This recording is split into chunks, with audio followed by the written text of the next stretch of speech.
आपका? डॉक्टर सीमा दुबे। थोड़ा पूरा परिचय डिटेल में दें आप।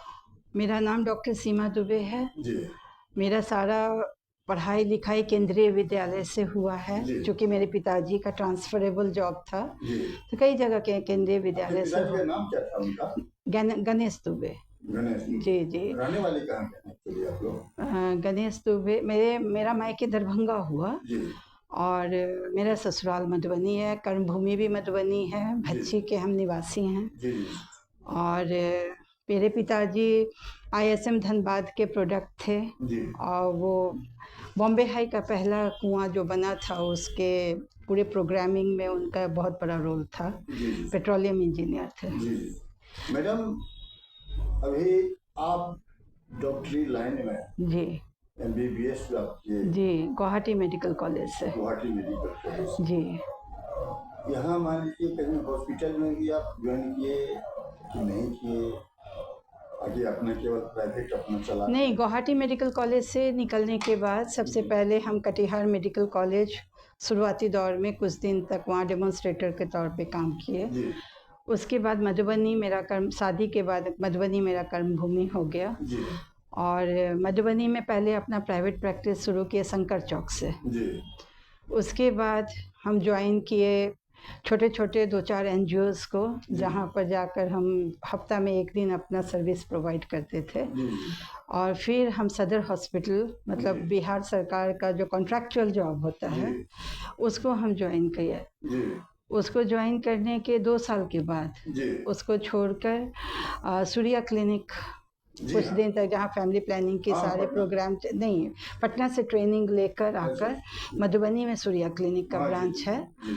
उसमें हम 1-1.5 साल काम किए और जी। अपने हस्बैंड के डेथ के बाद से हम बिल्कुल बच्चे और अपने प्राइवेट क्लिनिक में रह गए। हस्बैंड डेथ कर गए ना? मेरे तो हस्बैंड वो क्या- डॉक्टर, वे क्या डॉक्टर थे, डॉक्टर सुनील कुमार उनका नाम अच्छा था। अच्छा अच्छा। मैडम बच्चे लोग क्या कर रहे हैं?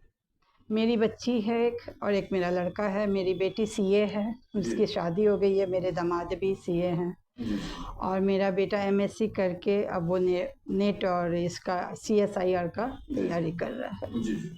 मैडम अभी आप किस चीज़ के लिए स्पेशलिस्ट पहचाने जा रहे हैं अभी जो आप? देखिए, मेरे MBBS किए हैं तो उसमें तो सब कुछ कर सकते हैं, हाँ जी, लेकिन हम अपना स्पेशलाइजेशन जच्चा बच्चा और स्त्री रोग में रखे हैं। स्त्री रोग में रखे हैं जी। और चाइल्ड स्पेशलिस्ट चाइल्ड स्पेशलिस्ट नहीं हैं, हाँ, गाइन ऑप्स एंड गायनी जिसको बोला जाता है, जहाँ पर कि गर्भवती महिला और किसी भी महिला तरह के समस्याओं से जो भी समस्याएं उन्हें आती हैं उसको हम देखते हैं। जी जी। मैडम अभी लगभग आपके माध्यम से जी। कितने रोगी का इलाज हुआ होगा लगभग? हाँ मैडम एक बार थोड़ा सा मास्क निकाल लीजिए, हल्का फील हो जाएगा।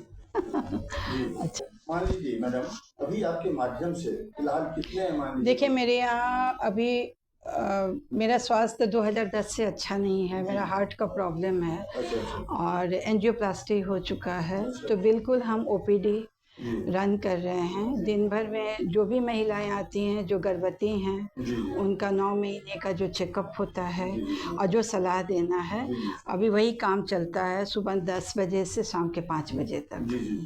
मैडम आप बहुत अच्छी कर रही हैं, इसीलिए ऐसा है कि हमको भी आप देख रहे हैं इस एज में। जी अगर हम घर पर बैठे हुए ऐसे रह, आप हमारे चैनल के माध्यम से जितने आदमी आपसे परिचित हैं, जी दूर दराज के जो लोग हैं, उनको क्या कहना चाहते हैं ताकि सबसे आपसे ज़्यादा जुड़े?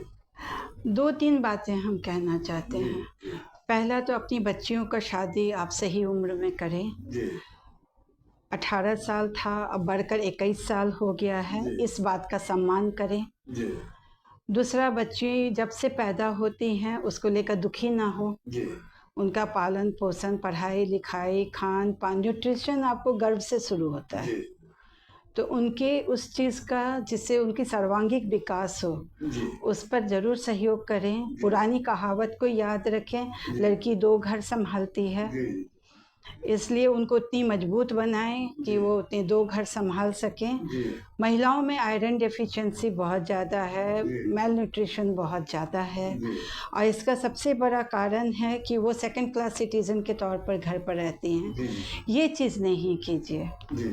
वो मेंटली और फिजिकली, वो मेंटली, फिजिकली और इकोनॉमिकली सब तरह से सब उनकी सर्वांगीण विकास होनी मतलब चाहिए। हमेशा सेल्फ डिपेंडेंस।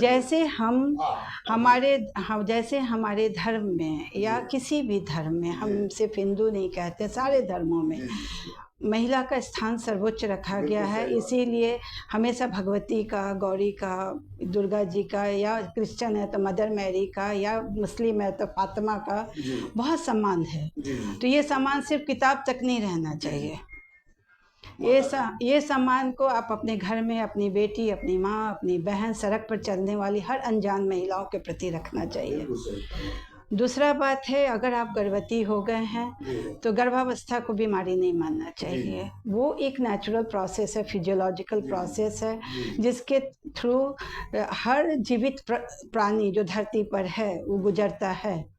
इसलिए अपनी लाइफ स्टाइल बिल्कुल नॉर्मल रखिए। अंतर सिर्फ ये आना चाहिए कि अपने खान पान का और विशेष ध्यान रखिए। खाना में हर तरह के पोषक तत्व और बैलेंस डाइट। जैसे कुछ मान लीजिए गरीब आदमी के घर में जैसे बिल्कुल हम बहुत छोटी सी बात बोलते हैं। हमारे मिथिलांचल में सुबह का नाश्ता दही चूड़ा होता है। बिल्कुल सही कहा। सुबह का नाश्ता दही चूड़ा बहुत अच्छा नाश्ता है, लेकिन आपको इसमें क्या मिला?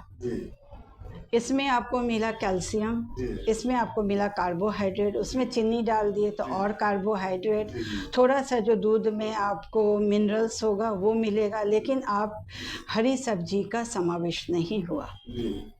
देखिए, एक बैलेंस डाइट जो WHO प्लान किया है, एक थाली में अगर उसको 100% में बांटते हैं तो 50% हरे साग सब्जी होना चाहिए, पके हुए रूप में या कच्चे रूप में।